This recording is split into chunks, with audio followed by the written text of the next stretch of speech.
Sunday half day ವ್ಲಾಗ್ನ ನೋಡಿಬಿಟ್ಟು full day ವ್ಲಾಗ್ನ ಹಾಕಿ ಅಂತ ಯಾರೋ ಕಮೆಂಟ್ ಮಾಡಿದ್ರು, ಅದಕ್ಕೋಸ್ಕರ ಈ ವಿಡಿಯೋನ ಹಾಕ್ತಾಯಿದ್ದೀನಿ. ಹಾಗೆಯೇ ನನ್ನ ಮಗ ಒಂದು ಕ್ವೆಶನ್ನ ಕೇಳ್ದ ಡಿಮಾರ್ಟ್ಗೆ ಹೋಗ್ತಾ, ಅಮ್ಮ ಮೋಡ ಯಾಕಮ್ಮ ಮೇಲಿರುತ್ತೆ ಅಂತ ಕೇಳ್ದ. ಅದಕ್ಕೆ ನಾನು ಆನ್ಸರ್ ಮಾಡ್ತಾಯಿದ್ದೆ, ಯಾಕಂದರೆ ಅಲ್ಲಿರೋದು ಕೂಡ ಮಳೆನೇ, ಅದು ಮಳೆಯಾಗಿ ನೆಲದ ಮೇಲೆ ಬೀಳುತ್ತೆ, ಹಾಗೆಯೇ ಅದು ಆವಿಯಾಗಿ ಮತ್ತೆ ಮೋಡ ಆಗುತ್ತೆ ಅಂತ ಹೇಳ್ತಾ ಇದ್ದೆ. ಇದ್ರ ಜೊತೆಗೆ ನಾವು ಡಿಮಾರ್ಟ್ಗೆ ಬಂದ್ವಿ. ಡಿಮಾರ್ಟಿಂದ ಕೆಲವೊಂದು ಗ್ರಾಸರೀಸು ಹಾಗೆಯೇ ಫೇಶಿಯಲ್ ಕ್ರೀಮು ಮತ್ತು ಸನ್ಸ್ಕ್ರೀನು ಅದನ್ನೆಲ್ಲ ತೊಗೊಂಬಂದೆ. ಹಾಗೆಯೇ ಬೇಕಾಗಿರೋಂತಹ ಐಟಮ್ಸ್ನೆಲ್ಲ ತೊಗೊಂಡು ಮನೆಗೆ ಬರೋ ಅಷ್ಟರಲ್ಲಿ ನೈಟ್ ಆಗೋಗಿತ್ತು.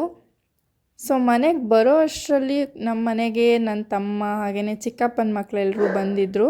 ಅವ್ರಿಗೋಸ್ಕರ ನಾನು ಮಟನ್ ಬಿರಿಯಾನಿನ ಮಾಡಿದ್ದೆ. ಅದರ ರೆಸಿಪಿನೂ ಕೂಡ ನಾನು ಹಾಕ್ತೀನಿ.